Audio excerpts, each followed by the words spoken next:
Right, let's go to the war in the Middle East now and to Pete Hegseth, who is the US War Secretary, overnight saying that today will be the toughest day of the bombing campaign so far. We will not relent until the enemy is totally and decisively defeated.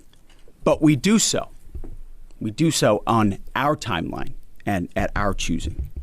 For example, today will be yet again our most intense day of strikes inside Iran. The most fighters, the most bombers, the most strikes. Intelligence more refined and better than ever. So that's on one hand. On the other hand, the last 24 hours have seen Iran fire the lowest number of missiles they've been capable of firing yet. Joining us live this morning is the Foreign Minister Winston Peters. Minister, good morning. Good morning. Yesterday we had the President of the US saying it was nearly over, maybe it'll not be over. What are you reading into the comments, if anything, Minister? I'm reading into the comments that a whole lot of people are saying a whole lot of things, and it's better to keep our heads on our shoulders, be cool and be calm and await the actual facts as they emerge. But I think it'll be over faster than people are currently expecting when they are talking about it being going months from now. Okay, so what gives you, why do you think that? Like the Iranian utilities in terms of defense are so degraded now that the depletion will go on, and the exposure when they're trying to use them is so risky, given the overwhelming armaments that are against them right now. So you're saying could be over, what, a couple of days? No, I'm not saying that. I'm just saying it's going to be over much more quickly than people have been thinking. Okay, all right. I certainly hope so. And what about the Strait? How are they able, because as you say, the munitions are being depleted, are heavily compromised. How are they able to keep attacking the Strait and keep that flow of oil from coming through? Well, how shall I say, warfare has changed. The ability to attack in this way has changed dramatically in recent times. It's demonstrated in the Russian attack on Ukraine and how the Ukrainian people have been able to put up a pretty serious resistance because of their capacity and using new warfare equipments and utilities. But here in the Straits, what you've got is, of course, people are hooking an attack utility out from a cave or something like that. They've got themselves about 20 seconds to fire it, otherwise they're going to be attacked themselves. It's very complex and it's hard to describe given the nature of the history of the Hormuz Strait.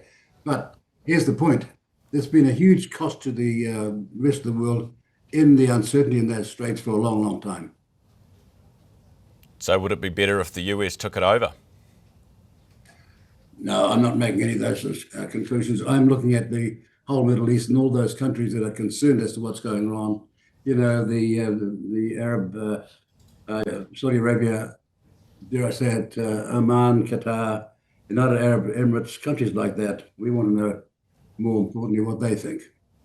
And it would be better for all of us if they had more control and the Iranians had less control over the Strait, right? Well, look, the Iranians have been for decades the purveyors of terrorism through proxy.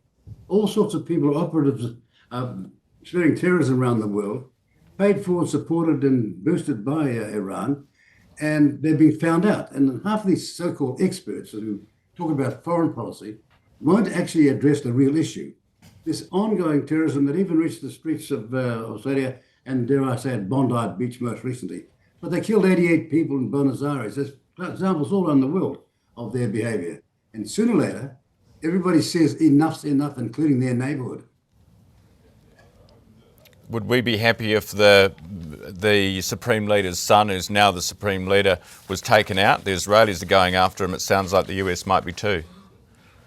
Oh, look, we're not making any comment like that. The reality is our overall aspiration has always been to see a negotiation out of this warfare and back into peace. We're never going to change from that, but we're never going to be unrealistic either.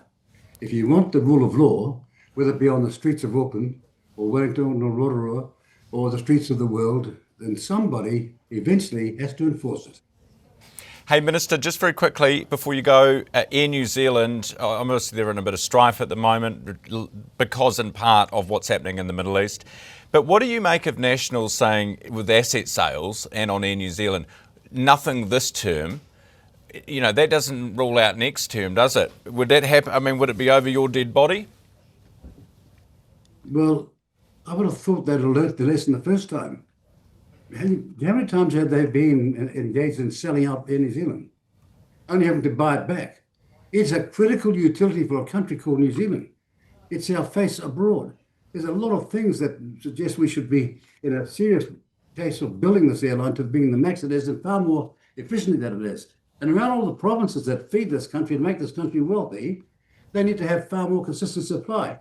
Yeah, not over my dead body. We're going to make sure it never happens because we're just sick and tired of the stupid neoliberal thinking that has been for the last 40 years a disaster. They sold railways, remember? They sold railways in the next 3 weeks as the world found out. The lucky company that bought a Fay Rishwhite and Wisconsin Central Railroad just made $189 million. And then, of course, they recapitalized the whole thing and then went broke. We had to buy it back. The great news is the railways is back on track to make a serious profit this year. So we're going to get rid of this neoliberal stupidity, start doing some practical, plain, obvious, sensible, logical things like Singapore and like great countries like that and make our country great again.